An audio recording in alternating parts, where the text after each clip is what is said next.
ପ୍ରଥମେ ପ୍ରଥମେ ପ୍ରତାରଣା ବି ପ୍ରେମ ଭଳି ଲାଗେ। ଯେପରି ବନ୍ଦ କୋଠରୀ ଭିତରେ ରହି ବାହାର ଦୁନିଆକୁ ଦେଖି ହୁଏନି, ଠିକ୍ ସେହିପରି ପ୍ରେମର ମାୟାରୁ ନ ବାହାରିବା ଯାଏଁ ପ୍ରେମ କ'ଣ ଆଉ ପ୍ରତାରଣା କ'ଣ ଜାଣି ହୁଏନି। ମୋ ନିରିମାଖି ମନରେ ତାକୁ ନିଃସ୍ୱାର୍ଥପର ଭାବେ ପ୍ରେମ କରୁଥିଲି।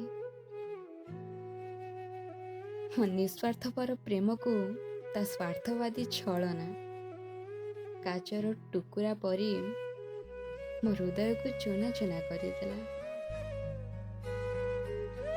ମୁଁ ତ ସବୁ କିଛି ତୁମ ପାଇଁ ହିଁ ଲେଖୁଥିଲି, ହେଲେ ବୋଧହୁଏ ମୋତେ ପଚାରି ନେବାର ଥିଲା, ତୁମେ ବି କ'ଣ ତୁମ ଭାବନାକୁ ମୋ ପରି ସାଦା କାଗଜରେ ମୋ ପାଇଁ ଜୀବନ୍ତ କରିପାରିବ?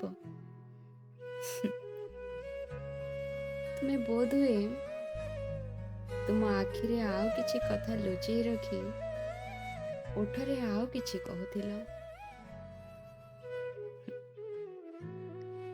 ମୁଁ ବୋକି ତାକୁ ପ୍ରେମ ବୋଲି ଭାବି ନେଇଥିଲି, ସୁଖ ବାଣ୍ଟିବାକୁ, ଦୁଃଖ ବାଣ୍ଟିବାକୁ।